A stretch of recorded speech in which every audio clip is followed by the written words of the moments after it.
Как я получил Аериса в первые 2 месяца игры в Creatures of Sonaria.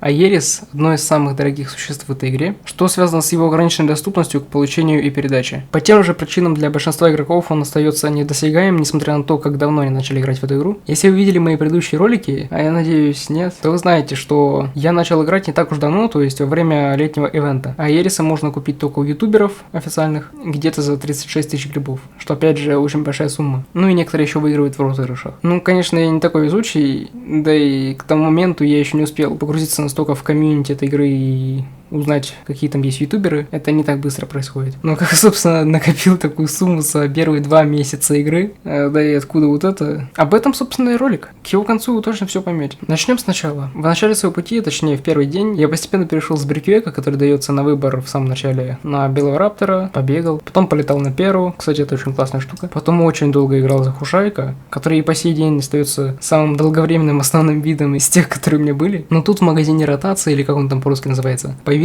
Парахиксилиан. И я сразу же решил, что буду на него копить. Я подумал, что делать это проще за рыб, поэтому для начала выбрал Ревиатона. Кстати, на деле Ревиатон очень сильное существо. У него 7500 здоровья, то есть на 500 больше, чем у Парахиксилиана, и 300 урона, то есть на 500 меньше, чем у Парахиксилиана. В итоге он почти то же самое, что вот это 10-тысячное существо по грибам, но только водный. Все. Его очень легко получить. Так что советую недооценять эту, казалось бы, просто рыбу. В следующий раз, когда будете сражаться. Сначала я просто ел водоросли и уходил от компа на период, пока мне не потребуется снова есть и не будет автоматического отключения из-за того, что ты ничего не нажимаешь. Было не всегда просто вспомнить, когда нужно вернуться. Причем при смерти существа максимальный запас насыщенности падает, и отходить в АФК становится труднее, тебе чаще надо подходить заново, пока он не вырастет. Поэтому я постепенно стал уже полностью контролировать процесс, не отходя от компа, просто занимаясь своими делами и время от времени альтабаясь на игру, смотрел, что там происходит, если что, убивал кого-то, если нападение. Ну и, естественно, постоянно спамил кнопку нюхать, потому что нужно знать радаром, кто где находится. Время от времени я убивал всех NPC рыб для того, чтобы потренироваться в бою и лучше запомнить хитбокс этого существа, потому что у разных существ это немного по-разному. И благодаря этому я мог легко потом дать отпор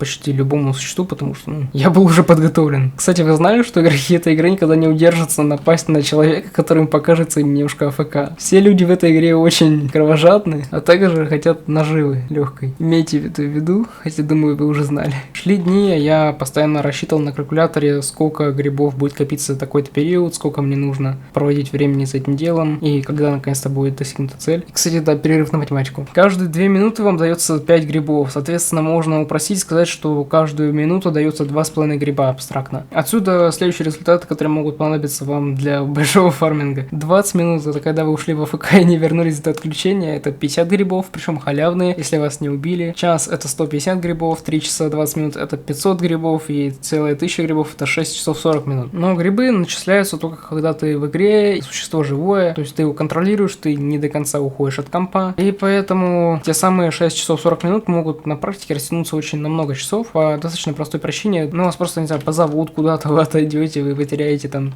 часик там, часик тут, 5 минут тут, 10 минут тут. В итоге накопится большое количество времени, которое вы потеряли, и большое количество грибов, которые вы потеряли. В итоге за целый день вот эти 6 часов это обычно то, что можно адекватно успеть накопить. Если ты без программ АФКшишь на одном аккаунте. Потому что мне кажется, у вас не получится заниматься этим без проблем и перерывов весь день. Кстати, за минуту вы тратите 2 голода, поэтому вы можете просто посмотреть на число, которое здесь сейчас, навести сюда мышь, поделить число на 2 и получить, сколько минут вы можете не подходить к компу. Еще учитывайте, что 20 минут это дисконнект. Примерно по такой логике, таким расчетам я высчитывал, я определял, сколько мне нужно когда АФКшить. Я надеюсь, не надо говорить, что я за весь этот период не тратил ни одного гриба. Ну и, в общем, я потихоньку шел к цели. В какой-то момент я даже уезжал из города на 2 недели, что значительно замедлило процесс получения этого Парахиксилиана. Если что, мы дойдем до Аериса, ребят, не паникуйте, это просто очень долгая и интересная история. В общем, там, где был 2 недели, там был ноутбук и слабый безлимитный интернет непостоянного местоположения. Так что о стабильности дохода и говорить нечего. Ну, типа, ее не было, если кто еще не понял. В общем, спустя все старания и страдания, суммарно где-то за 3 недели, наверное, накопил на этого Парахиксилиана, достигнув заветные 10 тысяч.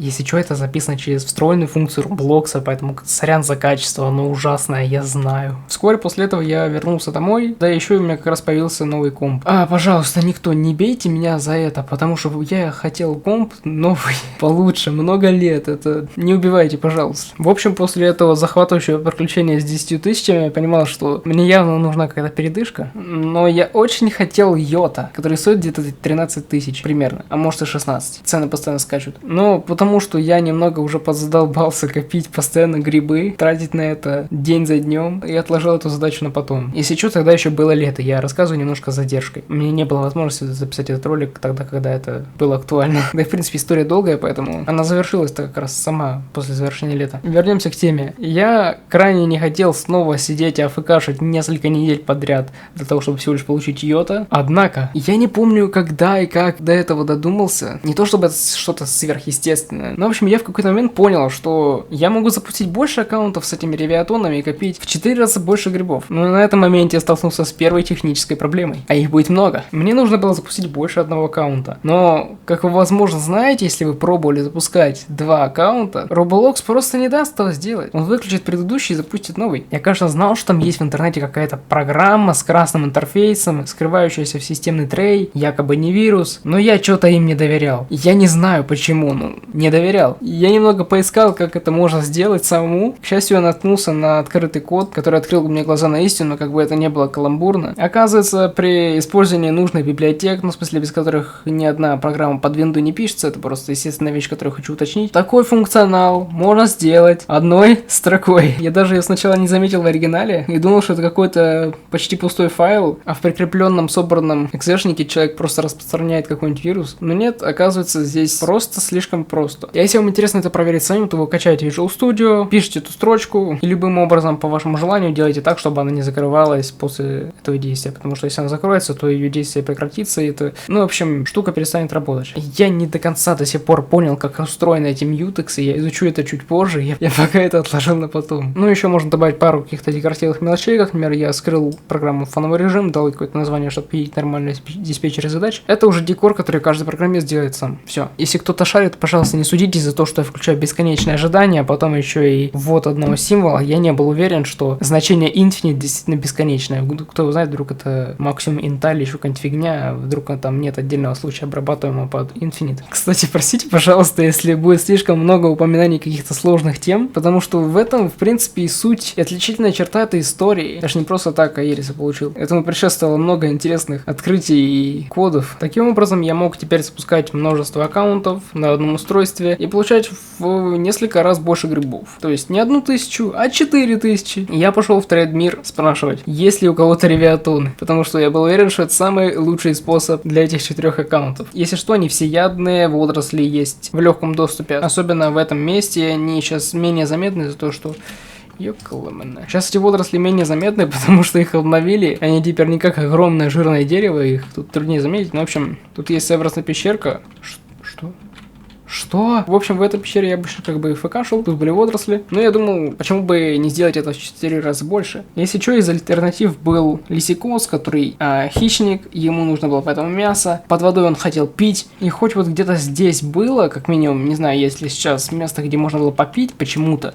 Нигде нельзя, вот тут был какой-то столбик воды. Ну, в общем, я пытался купить этих ревиатонов, но у меня получилось только одного, поэтому остальные 2 я запустил на лисикозах, по классике. И, к сожалению, какая неожиданность. Я осознал, что эта идея немного плохая. Мне вообще не понравилось то, что им нужно постоянно откуда-то брать мясо, для этого нужно за какого-нибудь существа, особенно желательно ревиатона, потому что он сильный, убивать рыб, тащить куда-нибудь к тем, кому надо поесть. Рыбы заканчиваться умеют, тех надо постоянно поить, и ты постоянно с этим возишься, у тебя нет ни минуты передохнуть. В общем, это была плохая идея. Тут я решил наконец-то послушать совет одной моей подруги и использовать фотоворов. Это существа, которым нужно только пить. Им не нужно ни есть ни мясо, ни растения, они просто пьют. Ну, видимо, из названия питаются от солнца. Я изучил список существ, которые для этого подходят, и получился следующий список. Кивин, Фернифлай и Шияру. Но, проспойлерю, Шияру это вообще какой-то кошмар. Он постоянно падает под карту во время ходьбы и бега из-за своих хитбоксов. Я не знаю, что они там сделали не так. Это я сейчас про его молодое состояние. Потом они хотя бы летать могут. Они вначале даже летать не могут. Ты просто провалишься под карту, не можешь ничего с этим сделать. В общем, они делали экспириенс фарминга сущим адом. Кстати, в тундре есть пещера, находящаяся прямо рядом рядом с водой. Но и основная фишка это то, что ты можешь пить даже из пещеры. Я так понял, это связано с тем, что где-то здесь, я просто сейчас не достаю посмотреть, есть куб воды, который, видимо, проходит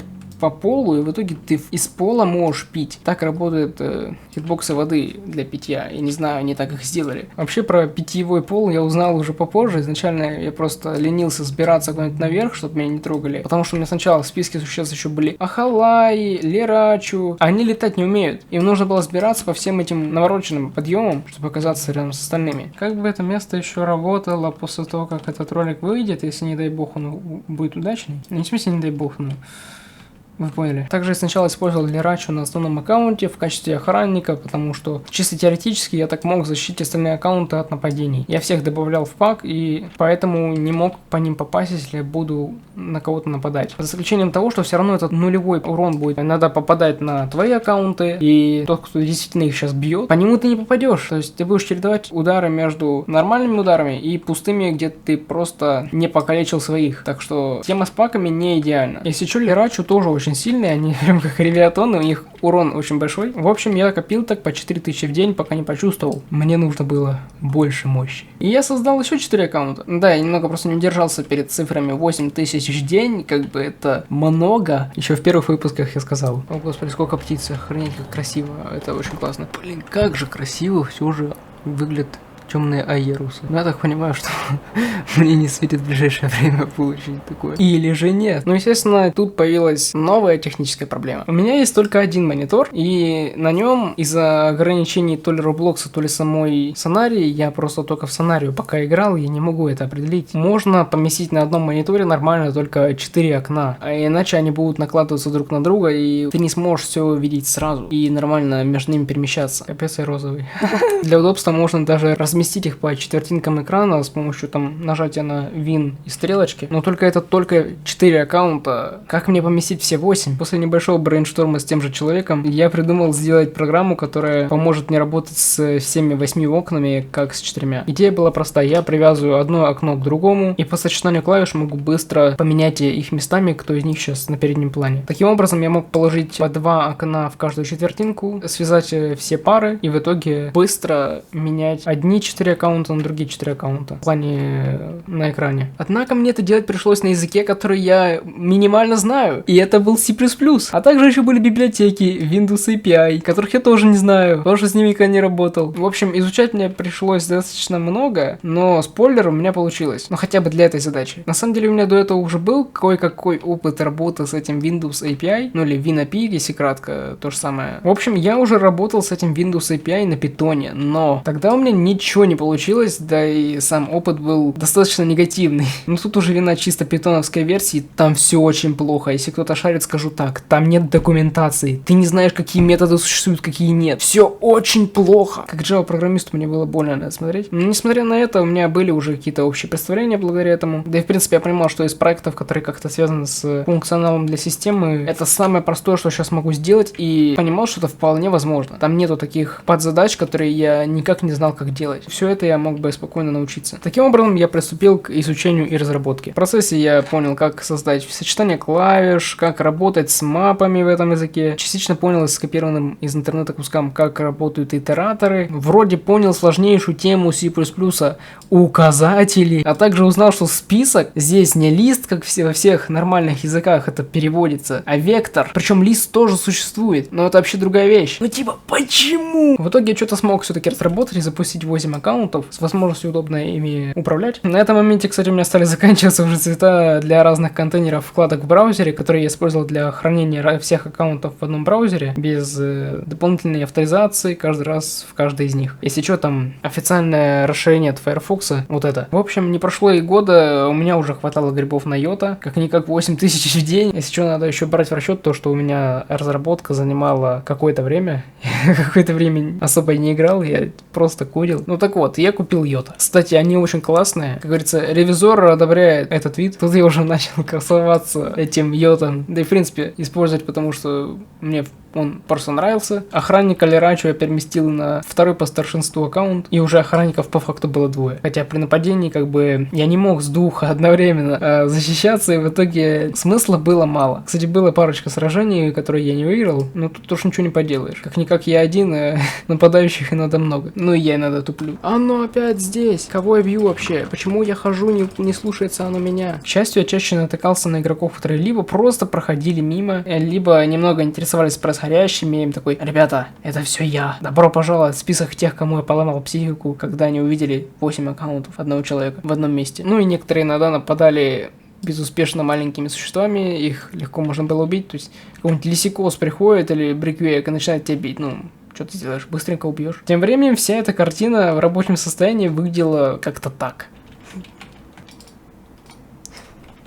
Кстати, не удивляйтесь, что примерно с этого момента я стал использовать вот эту программу для отображения информации о системе, потому что мне было очень стрёмно за перегрев своего AMD-шного процессора. Ну как вы думаете, что могло быть дальше? Правильно, я заходил в 12 аккаунтов. 12 тысяч в день. Но снова проблема. Моя программа для тех 8 аккаунтов была как раз таки рассчитана на 8 аккаунтов. Она не могла в одну группу окон добавить больше 2. Там в принципе это работало так, что одно окно ссылалось на другое, а другое ссылалось на это. Там было все очень просто. Там нужно было полностью переписать код, чтобы оно работало с 3 и более в одной группе. Что, собственно, я сделал. Я несколько дней, много дней сидел и переписывал эту программу. Дальше изучал C++, особо не играл, ну как обычно, программист. Но от всего была польза. Теперь я мог запускать 12 аккаунтов. В итоге я какое-то время сидел просто часами за управлением этими всеми аккаунтами, не забывая время от времени поить каждый из них, иногда перелистывать. То есть в этом и была деятельность. Ты просто следишь за тем, кого надо поить. Пытаешься об этом не забыть, пытаешься не устать от этого процесса, и все, в принципе. Зато 12 тысяч в день. Кстати, я вскоре перестал использовать паки, потому что их было очень трудно настраивать. Особенно как бы мешал еще факт, что в паке максимум 8 человек может быть. Это, кстати, была одна из причин, из которых я изначально так хотел именно 8 аккаунтов. Я не планировал изначально 12 создавать. Я думал, до такого не дойдет. Я думал, типа 8, будет большой доход, будут все в паке. Прикольно. Но я ошибался. А теперь угадайте, что было дальше? 16 аккаунтов? Нет, пока что. Я продолжил улучшать работу с 12. Я добавил дофига нового функционала, залепив им почти всю клавиатуру с сочетаниями клавиш, пытаясь избегать тех, которые могли бы конфликтовать с Roblox, по типу там какой-нибудь Ctrl-M всегда откроет карту, потому что M это карта, и пофиг на то, что ты там, не знаю, Alt-M, все равно Shift-M. Ты нажал M, оно откроет карту, и пофиг на все остальное. В общем, таких сочетаний клавиш я избегал, но и пока что все подобрал удачно. Еще среди нового в какой-то момент появилась программа, которая позволяла мне автоматически расставлять окна по четвертинкам экрана при запуске этих окон. То есть она при запуске каждого Roblox понимала, в какой угол его поставить, а также сдвигала все, если какое-то окно оказалось закрытым. У меня также было сочетание клавиш для автоматической привязки четвертинок окон к программе в нужной группы. То есть в итоге они автоматически расставились, ты их автоматически даже привяжешь. Я в какой-то момент вообще задумался, зачем мне оставлять сочетание привязки вручную, может их удалить, но потом понял, что нет, они все еще нужны, просто для нормальных целей у меня теперь был другой способ. Я просто сейчас это добавляю, потому что это одна из самых крутых фич, которая там была. И я изначально забыл об этом сказать. И я это записываю сейчас уже намного позже. И дальше случился прогресс. В какой-то момент я наконец-то смог сделать то, чего не мог очень долгое время. Это симулировать ввод с клавиатуры, который на самом деле фейковый, то есть программой. Он до сих пор немного кривой, но ничего, он работает, он выполняет свою роль, свою цель, свою задачу, что еще можем хотеть от кода. Я перебрал все 16-ричные числа, которые отвечали за номера клавиш на клавиатуре, чтобы использовать это в том способе, который я хотел использовать, и нашел нужные как раз мне числа. Главное из которых была клавиша E, которой можно было пить и есть. В итоге я смог наконец сделать так, что моя программа с некоторыми паузами открывала нужные окна и сама поила существ. Чем не прогресс? Оно пьет! Оно пьет! Оно пьет! Как довольно важное дополнение, я решил потом перенести все аккаунты в виртуалку. В общем, простыми словами, это винда в винде, которая не знает, что она не на настоящем компьютере. Если еще не обязательно винда, я просто так объясняю на пальцах. Все это было необходимо потому, что для того, чтобы вводить с клавиатуры через программу, нужно было выводить окно, в которое ты хочешь ввести на передний план. Ну и пользователь должен был как бы по возможности не использовать клавиатуру в этот момент, потому что иначе что-то запутается, как минимум ведутся лишние нажатия. А когда у тебя постоянно открываются все эти окна и пьют существа, то как как бы ты не можешь ничем другим заниматься. Ты не можешь это свернуть и, во-первых, делать полезные дела, во-вторых, создавать видимость того, что ты не страдаешь фигней и занимаешься уроками. Но, как я уже сказал, можно положить все в виртуалку, запустить, свернуть само окно виртуалки, и ты просто не будешь ничего видеть, хотя на деле там все будет происходить так же, как и до этого. В общем, после некоторых трудностей, о которых я рассказывать здесь не буду, потому что тут уже было достаточно много технических подробностей, задача все же увенчалась успехом, и в результате теперь я автоматизировал получение 12 тысяч грибов в день. Как говорится, сбылась мечта любого игрока в эту игру. Больше не нужно было играть. Из-за таких изменений вся эта ферма теперь не требовала моего вмешательства и могла работать круглосуточно. Но разве что я комп на ночь не оставляю, поэтому я давал этой ферме работать с утра до ночи в прямом смысле этой фразы. И из-за того, что это получилось больше, чем 6 часов в день, доход в итоге тоже возрос. В общем, обычно теперь это бывает в районе от 18 до 24 тысяч. Самое максимально адекватное, которое можно получить, это 27, но это нужно с 9 утра до 12 ночи. Это то есть нужно подобрать выходной, который ты проснешься в 9 и вырубишь только в 12 ночи, учитывая, что тебя постоянно будут пытаться убивать, будут пытаться отключиться сервер, там такое бывает, типа, проверьте свое соединение, возможно, у него есть проблемы. Нет, это сервер вырубился. Или все сервера, я не помню уже, как это работает. У меня было только 2 дня, в которых меня ни разу не убили. Остальные дни иногда даже, не знаю, раз по 5, по 6, 7 убивают. Это очень бесит, потому что каждый раз должен как минимум 10 минут тратить на то, чтобы найти нужный сервер, где мало людей, запустить все аккаунты на этом сервере, всех их привести. За это время те, кто уже на месте, не должны уже от жажды начать умирать. Тебя могут отвлекать в это время. Ну и в принципе, это времязатратная штука. Кстати, в промежуток, вот этот последний описанный, я был на больничном, поэтому у меня было достаточно много времени для всей этой деятельности. Еще иногда может пропадать вот эта надпись Hold E to Drink, и тогда существует просто капец. К счастью, у меня этого почти не происходит, хоть я и стал все аккаунты наклонять сразу вниз, потому что, как оказывается, куда смотрит голова, от этого довольно-таки зависит, будет ли эта надпись отображаться. В общем, я смотрел там в пол, может, из пола мы как бы и бьем. И хоть как бы существа, когда растут, их просто постоянно убивают, поэтому они зарастут и растут. Когда они переходят на следующую стадию роста, они как будто респавнятся по-особому. У них направление, в которое ты смотришь, немножко сбивается, но, как ни странно, у меня до сих пор почему-то особо не было случаев, когда это что-то испортило. Я не знаю, как это работает. Возможно, просто слишком удачное место, чтобы такая штука помешала, я не знаю. Еще переход на виртуалку помог в том плане, что у меня больше не путались настройки графики. То есть на основном аккаунте я всегда ставлю 10, на остальных мне требовалось ставить что-то около минимального, то есть 1 или 2. И Roblox крайне странно сохраняет эти настройки. Ты никогда не знаешь, что в следующий раз он тебе выдаст по умолчанию, потому что то ли он раз в 10 минут это проверяет, если что сохраняет, то ли еще что-то. Это не так просто, что ты поменял, как в Майнкрафте каком-нибудь, оно значение сразу переписало, вне зависимости от того, сколько у тебя аккаунтов запущено. Там все очень странно. Короче, я вернулся, прошла неделя, на это число не обращать внимания, оно то растет, то падает. Еще у меня сейчас запущено те самые 12 аккаунтов. Я попытаюсь без подробностей, но, в общем, я не планировал сейчас включать записи, я сейчас не хочу их всех вырубать, их обратно врубить будет почти нереально. Трудно найти сервера, потому что много людей сейчас играют, сервера заполнены. Минимум, там, людей 8, наверное. Их и так постоянно убивают, а мне еще и грибы сегодня очень нужны. Небольшое добавление, и мне кажется, я забыл там сказать, когда это записывал. Я сейчас сказал про то, что у меня аккаунты сейчас фармят. Короче, из-за этого у меня чуть громче работает система охлаждения, какая-то у меня есть в компе. Это создает ощущение того, что у меня хуже микрофон, чем он на самом деле есть. Так что сорян, если в этой части ролика чуть похуже микрофон будет, шум побольше. В общем, я думаю, на этом моменте вам уже не обязательно объяснять, каким именно образом я накопил на Ериса. Тут это уже было просто делом времени. На это ушло 3 дня, стартуя с 4000, хотя я мог успеть бы и за 2 дня с нуля, но я тогда не был таким сумасшедшим, не выжимал из этой схемы максимум, или мне график не позволял. Но давайте поподробнее уже как раз таки о моменте получения тех самых 36 тысяч. Вечером последнего дня я долго пересчитывал по калькулятору, сколько у меня сейчас должно быть грибов, и немного что-то не сходились расчеты, потому что я совсем не ожидал в этот день успеть докопить до 36 тысяч. Но понятно, что я в итоге перевел все это на основной аккаунт, дабы проверить. И угадайте, сколько там было? 37! Почти.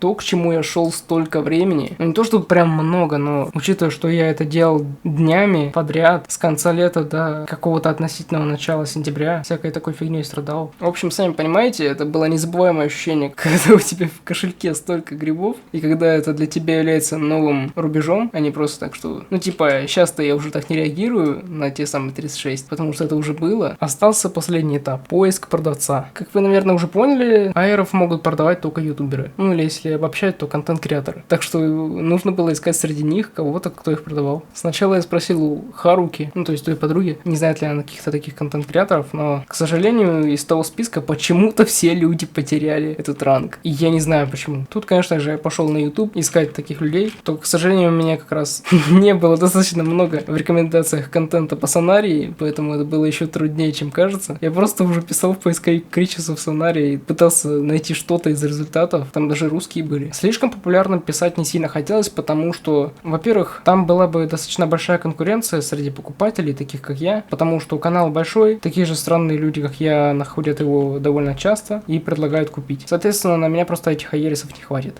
Среди малоизвестных каналов искать вслепую тоже было непросто, потому что если канал малоизвестный и нету упоминания аерисов в роликах из относительно последних, то ты вообще никак не можешь понять, человек обладает ли рангом контент-креатора или нет, или уже нет. Не хочешь лишний раз писать, ждать 4 часа, получать ответ, что человек даже не контент-креатор. В общем, это было не самое удобное из всех вариантов. Тем более, обычно, чтобы написать человеку в ЛС, нужно было найти его в Дискорде. Для этого нужно было надеяться, что он прикрепил ссылку на свой Дискорд-сервер в описании, лезть туда, искать его, писать ему. Иногда они даже не оставляют этой ссылки, у кого такого сервера нет, или они просто не пиарят его. Но я нашел немного другой способ. Кто не в курсе, есть официальный Дискорд-сервак по Сонарии. И там как бы есть какая-то движуха. В том числе там есть многие ютуберы, так что неплохая идея поискать их там. В самом списке участников это делать было неудобно, потому что не все они были отмечены как в сети. Их не было в списке нужной роли зачастую. Да и вроде некоторые дополнительные роли тоже путают этот поиск. Но также там было место, которое я смог назвать раем. Текстовый канал, в который эти ютуберы публиковали свои ролики. Вы понимаете? Официальные контент-креаторы,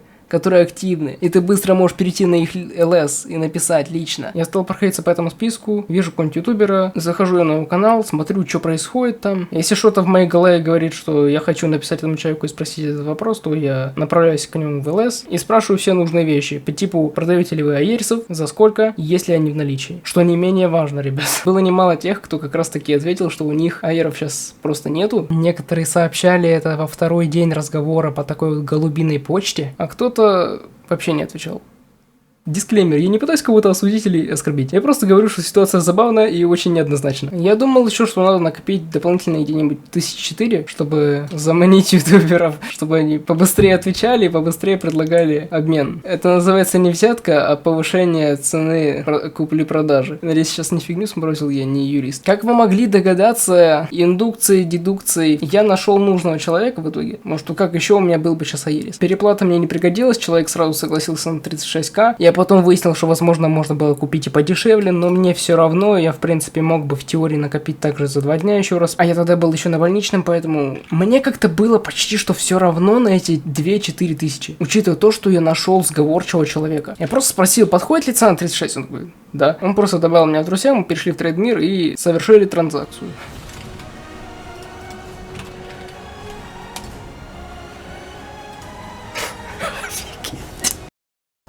Офигеть. Офигеть.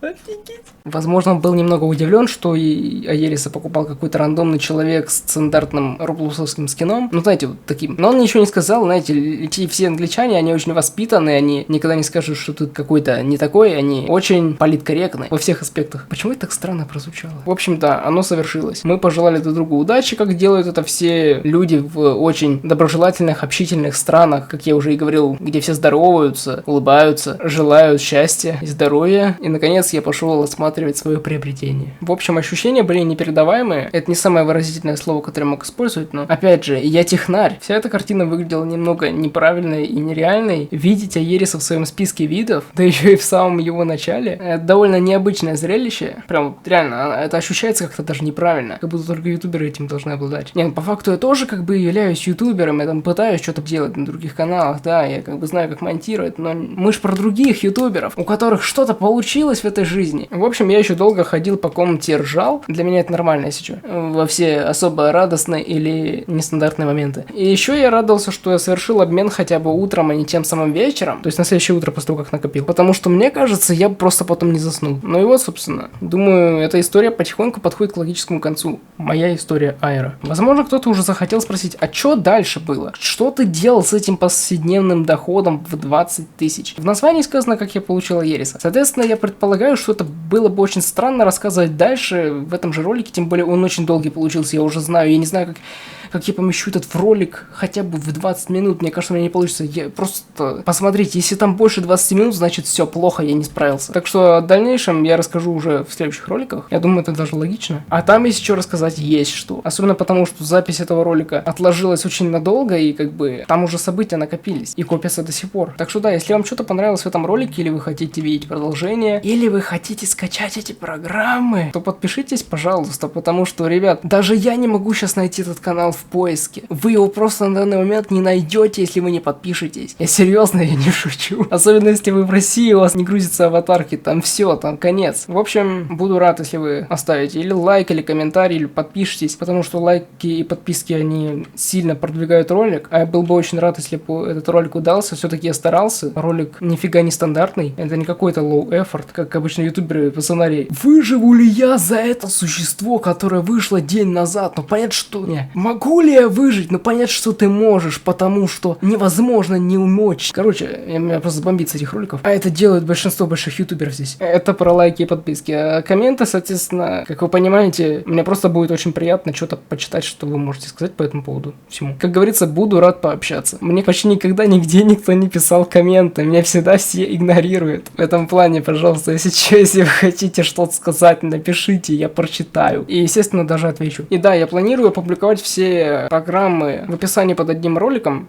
одним из следующих. Там будет в общем доступе и код, и сам файл для запуска. Там будет и туториал, как это использовать, и какие-то информации там о том, какие есть ограничения и так далее. Потому что, там есть небольшие ограничения, например, там 64 бита система, наверное, пока что я не шарю, как билдить под все системы сразу. В общем, будет довольно полезный ролик, если кому-то эта тема интересна, так что подпишитесь, ребят, вы не найдете этот канал, серьезно, потом, пожалуйста, подпишитесь. Мне кажется, это была самая агрессивная, оригинальная просьба подписаться из последних, что я слышал за последний год. Мне надо спать, а еще готовятся контрольные по Матану. Что я делаю, господи? У меня завтра две контрольные, одна лабораторка, и все это в универе, там пипец, там один препод вообще, мне кажется, мы не выживем. Я мог бы опять повториться про лайки и так далее, но это тупо, я и так очень много заговариваюсь и повторяю по кругу. Просто скажу, что спасибо, что досмотрели до конца, это очень классно, ну и жду вас в следующих своих роликах. Всем пока.